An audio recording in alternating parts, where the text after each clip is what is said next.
Jungtinių Amerikos valstijų akcijų indeksai kilo 7 savaitę iš eilės ir priartėjo prie visų laikų kainos aukštumų.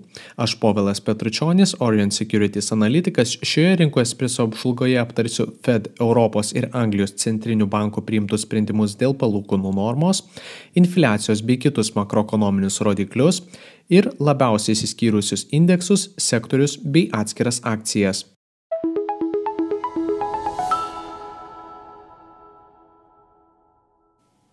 Svarbiausi praėjusios savaitės įvykiai – Jungtinės Amerikos valstijos, small capų ralis, nuosaikus Fed sprendimas ir besitraukianti infliacija. Pasak Reuters, JAV akcijų indeksai fiksavo ilgiausią nenutraukiamą 7 savaičių augimo seriją nuo 2017 metų. S&P 500 kilo apie 2,5%, Nasdaq 100 apie 3,35%, Dow Jones 30 apie 2,9%, o mažos kapitalizacijos įmonės įtraukiantis Russell 2000 dar kart pranoko kitus indeksus ir augo net 5,85%. JAV šią savaitę vyko FOMC posėdis, kurio metu Fed valdyba nusprendė palikti esamą 5,25–5,5% palūkanų normos lygį.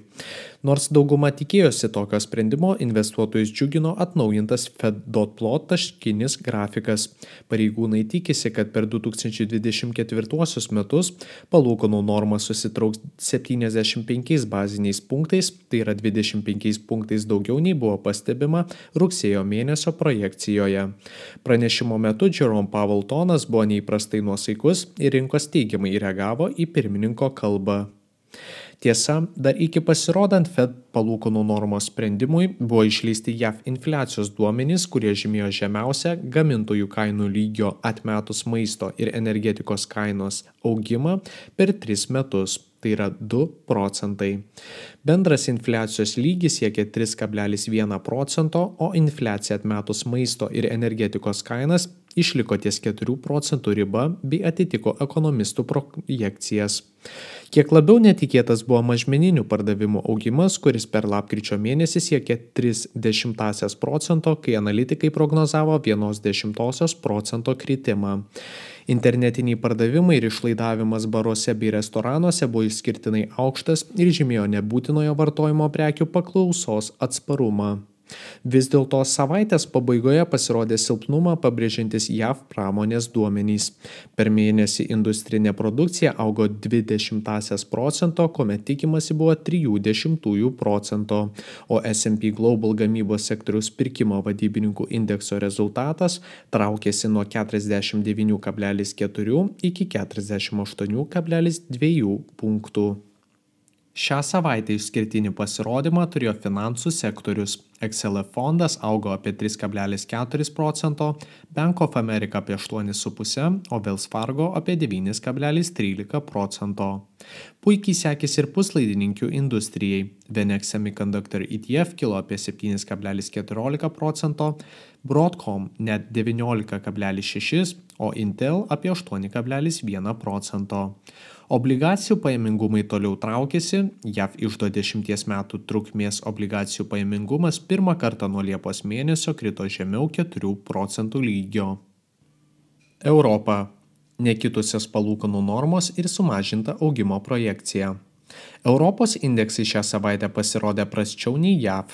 DAX krito apie 0,05%, tuo tarpu FTSE 100 kilo apie 0,3%, o CAC 40 augo apie 0,9% ir pasiekė naują visų laikų kainos viršūnę.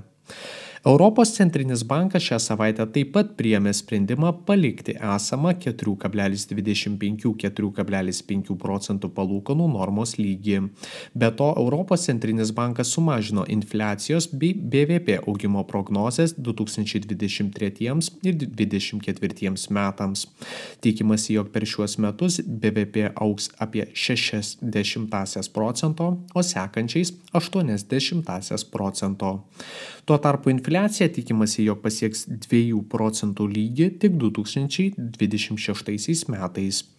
Tuo tarpu Anglijos centrinis bankas, kaip ir tikėtasi, darsyk paliko esamą palūkanų normą 5,25 procentų lygyje. Kita vertus, pareigūnai aiškiai pareiškė, jog yra pasiryžę kelti palūkanų normą, jeigu infliacijos lygis išliks aukštame lygyje. Remiantis S&P Global duomenimis, verslo aktyvumas eurozonoje traukėsi ir pirkimo vadybininkų indekso rezultatas krito nuo 47,6 iki 47 punktų. Tai jau 7 mėnuo iš eilės, kuomet indekso reikšmė išlieka žemiau 50 punktų ribos. Jungtinėje karalystėje BVP per spalio mėnesį traukėsi 0,3%, nors ekonomistai tikėjosi, kad šis rodiklis išliks nepakitęs. Gamybos produkcija taip pat nepateisino lūkesčių, užfiksuotas 1,1 procento susitraukimas per spalio mėnesį, kai analitikai prognozavo 0 procento pokytį. Šią savaitę reikšmingai išsiskyrė Europos valstybių obligacijų pajamingumai, kurie stipriai traukėsi. Vokietijos 10 metų trukmės obligacijų pajamingumas krito nuo 2,27 procentų iki beveik 2 procentų lygio. Žvelgiant į akcijas, augimą tęsė keli automobilių gamintojai. Stellantis kilo apie 2,5 procento, BMW apie 2,1 procento. Prastą pasirodymą fiksavo pastaruoju laikotarpiu spartų kilimą išgyvenęs Vokietijos SAP SE, kuris šią savaitę krito apie 4,5 procento, bei Merck smukęs apie 1,5 procento. Azija. Defliacija Kinijoje ir Japonijos akcijų atšokimas. Šią savaitę į Kinijos indeksų rezultatai buvo mišrūs. CSI 300 krito apie 1,7 procento, tuo tarpu Hongkongo Hang Seng kilo net 2,8 procento. Japonijos Nikkei 225 po praeitos savaitės kritimo atšoko apie 2,05 procento. Kinijoje grįžo defliacijos baimės po pasirodžiusio infliacijos rezultato žymėjusio 0,5 procento metinį kainų lygio susitraukimą. Tuo tarpu gamintojų kainų indeksas lyginant su praeitais metais susitraukė net 3 procentus ir fiksavo 14 iš eilės mėnesinį indekso kritimą. Ekonomistai nerimauja, jog defliacija gali neigiamai paveikti šalies ekonomiką, kuri ir taip išgyvena sudėtingą laikotarpį. Bank of America atkreipė dėmesį, jog pirmą kartą nuo 2000 metų Kinija patyrė ketvirtinį tiesioginių užsienio investicijų susitraukimą. Kita vertus, Kinijos industrinė produkcija rodė atsigavimo ženklus ir per metus augo 6,6 procento. Šalies pareigūnai toliau ieško būdų prisidėti prie ekonomikos gaivinimo ir išleido naujas gaires, kurios turėtų prisidėti prie didesnio vartojimo ir investicijų šalyje. Japonijoje vietinė valiuta toliau stiprėjo JAV dolerio atžvilgiu, o 10 metų trukmės obligacijų pajamingumas susitraukė iki 0,7 procento. Pozityves nuotaikas paskatino Fed nuosaiki monetarinės politikos kryptis ir pasiryžimas mažinti palūkanų normą artėjančiais metais. Japonijos industrinė produkcija per spalio mėnesį augo net 1,3 procento, kai ekonomistai prognozavo 1 procento prieaugį. Tiesa, metinis gamintojų kainų indeksas taip pat augo daugiau nei tikėtasi, fiksuotas 0,3 procento prieaugis, kuomet prognozė buvo 0,1 procento. Kinijoje išskirtinį augimą išgyveno elektronikos technologijų gamintojai. Lenovo kilo 7,11 procento, Xiaomi net 9,3 procento. Japonijoje kilimu pasižymėjo Sony, augęs apie 4,7 procento. Populiariausios savaitės antraštės. Žaliavinės naftos augimas. Penktadienį naftos kaina kilo ir pirmą kartą per 2 mėnesius fiksavo teigiamą savaitinį pokytį. Tikėtina, jog prie tokio rezultato prisidėjo padidėjęs optimizmas dėl paklausos augimo kitais metais ir susilpnėjusio dolerio kurso. Ketvirtadienį JAV dolerio kursas nukrito iki žemiausio lygio per 4 mėnesius po to, kai Federalinis rezervas pranešė apie numatomą mažesnę palūkanų normą kitais metais, o tai padidino pasitikėjimą naftos paklausos augimu per 2024 metus.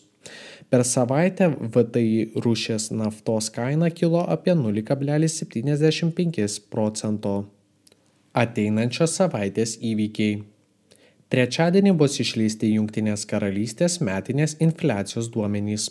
Tikimasi mažėjimo nuo 4,6 iki 4,4 procentų lygio.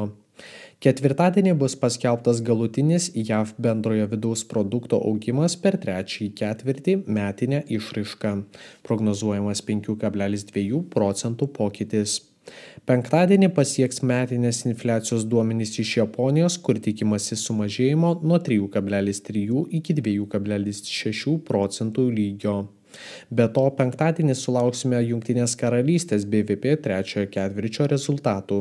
Analitikai numato 0,6 procento metinį augimą. Ta pačia diena pasirodys Fed sekamo asmeninio vartojimo išlaidų kainų indekso PCE Index duomenys.